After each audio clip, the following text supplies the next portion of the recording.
Okay, we now have another presentation, and this one is on the Haslett study results, and I believe that our Mr. Buck, our development director, is up here. That's correct. All righty. Thank you, Supervisor. Good evening, Board. I want to balance being brief with being thorough, so off we go. So due to the lack of progress on development projects in the Haslett PICA as defined by the 2017 master plan, I made a formal request to the MEDC in April for pre-development funding assistance. The request was for a study to be conducted by a third-party professional to determine what kind of development projects would have the most opportunity for success in the Haslett Commercial District, and for them to come back with their assessment of what pent-up demand there is for housing, commercial, and office uses. The MEDC engaged the MML, the Michigan Municipal League, and they coordinated the vetting of consultants to perform the study not to exceed $25,000. The firm Giffords Webster from Birmingham, Michigan was selected. I had a conference call with them in early July to set the stage for what we were trying to accomplish, and it was followed by 2 live stakeholder meetings that were actually held in Haslett Village Square's now defunct Hallmark location, one on July 24th and the second on September 4th. The study was drafted and edits and revisions were made, and the final report was recently completed, and it's in your board packet.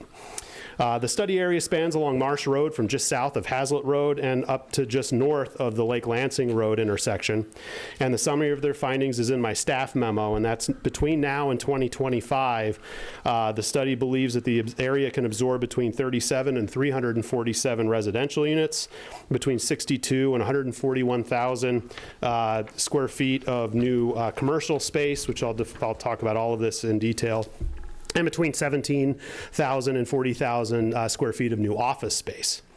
There are several pages and tables that outline the housing study methodology, ranging from the number of building permits that have been issued and what kinds of housing they're for, recent sales prices, volumes, home size, bedroom counts for both Okemos and Haslett, recent rental statistics like average square foot per rent and per rent cost for 1, 2, and 3 bedroom units, how Meridian real estate compares to East Lansing and Lansing statistical areas and tri-county numbers. And there was an interesting note that struck me of the 1,172 residential permits that were pulled. All of them were either single family homes or multiple family structures with more than 5 units. There were no units built that were either duplexes, triplexes, or quadplexes, which kind of make up the bulk of that missing middle housing that we hear so much about. They talk about statistics on MSU enrollment and the faculty and staff count for Michigan State University. There's pricing for mortgages and for rent, costs by strata of income levels. There's a lot of really good information in here, and it rolls up to these numbers that they believe that should be developed in the next 5 or 6 years. These numbers do take into account the recently approved projects that include Copper Creek and Newton Park. So basically they come up with a large number. I advise them that these projects have already been approved, and so the numbers that are in the study reflect those units projected as removed from that. So for some reason Copper Creek or Newton Park didn't end up happening, you need to take those approved unit numbers and add them to the numbers that are in the study, if that makes sense.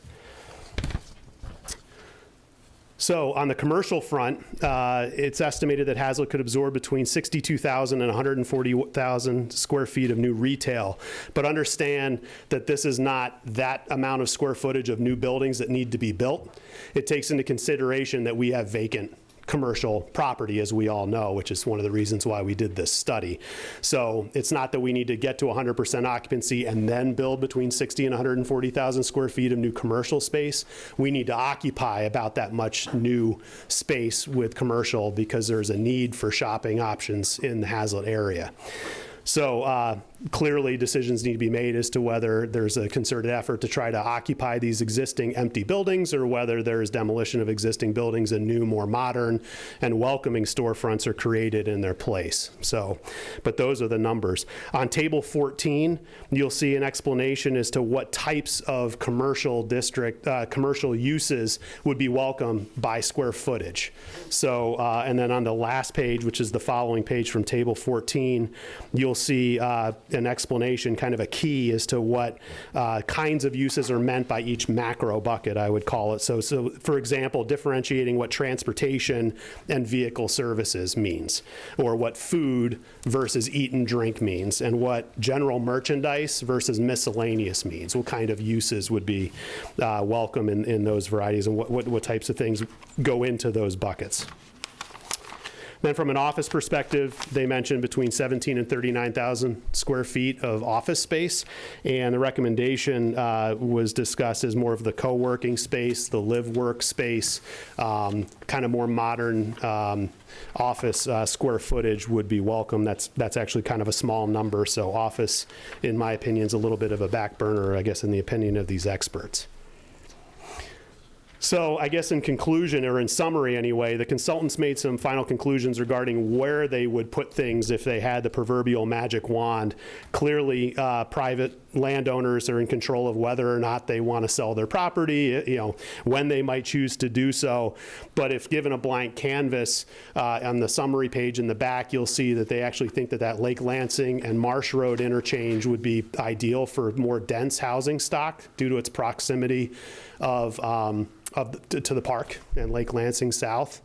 That would just be a welcome place to kind of put dense and maybe taller housing units there, and reserve the traditional Haslett Pica and maybe the Haslett Village Square area for the more missing middle housing, village-like setting with adjacent commercial, strollability, that kind of stuff, with some unique office spaces there as well. And the reason I bring that up is because on the front page of the study itself, you'll see.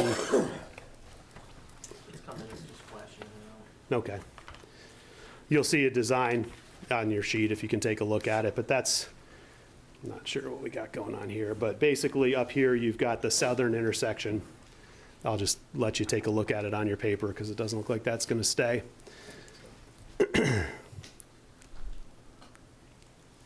But again, this design is really almost a moot point because you're not going to be able to assemble that kind of land massing. But on the bottom, which I think is misaligned, but the top little sliver of a rendering is really the Haslett Village Square in Shoptown, where they would show office space over in Shoptown, and the Village Square being housing and missing middle housing and commercial. And then the bottom slide is actually the Lake Lansing interchange, where they think kind of denser housing apartment type stock would be welcome across the street from the park, with a little bit of commercial on the other side. But again, it's going to be hard for anyone to probably assemble that kind of land, and they definitely assure us that those housing number counts and the style of housing would be welcome in either space. And I guess in conclusion, I've taken this study that's really kind of hot off the presses and shared it with the ownership team for the Haslett Village Square, and one developer that told me that they were waiting for this result to decide whether they were going to dive in deeper on the possibility of doing something in the Haslett area, and they're grateful to have that, and I'm hopeful and confident that this is going to bear some fruit. I'm available for any questions if you have any. Board members? Mr. DeShane. Yes, I attended those two sessions, and there seemed to be a lot of, if you will, yearning for a return of a grocery store at that location. But according to this table 14, there's a need between 5,000 and 10,000 square foot of grocery over the next 3-4 years, or 6 years. And that current L&L store is what, 60,000 square feet? I thought it was let's see, that's Carriage Hills L&L, what's left. I guess Spartan Dance and Fitness took a chunk of it, and 19,000 square feet's left there. I think you're probably right. Is it, well, I'm not sure what the size of that is, to tell you the truth. 50 or 60. So what the consultants are telling us is there's really no market for another large grocery retailer. Is that correct? That's correct. Yep. So, I mean, these are the results of their study. It's, yeah, I know I told them up front that grocery is, and they heard it in the study. They didn't identify that specifically in the narrative here, but yes, I think since we all heard about the Horrocks kind of near miss, and I think since that time we've had the introduction of Aldi, Costco, Whole Foods, and I thought something else since that time. And yeah, again, I'd love for Haslett to have a more accessible grocer in their zip code, but it appears that the study says that there's use for a smaller, maybe boutique market, but not the full-blown grocery store. And as a follow-up, you said this is hot off the press. You've shown it to some of the developers and the owners. Any initial reaction to what the consultants are telling these owners? Sure. Yeah. The owners and the developers do their own work. You know, obviously they're going to come to the table having done their own reconnaissance and understanding of what our demographic can support. So it really, in my opinion, this study is going to kind of fold into the research that they've already done. And I've told that it justifies or even shoots a little lower than what their own internal studies have shown. So yeah, it's very welcome to have. I've been told up front too that a $25,000 budget for a study like this is going to be reasonably robust, but could have more horsepower if our budget were a little higher. But this was free money from the pre-development fund thanks to our redevelopment ready certification, and we decided to get the best study we could, knowing from my conversations that it was just going to supplement additional research that developers and landowners are going to do on their own right. Other board members? Well, we want to thank you, Chris. You know, we think you do a great job in your Thank you. department and your job generally, and this study is very much appreciated. Thank you very much. Thank you.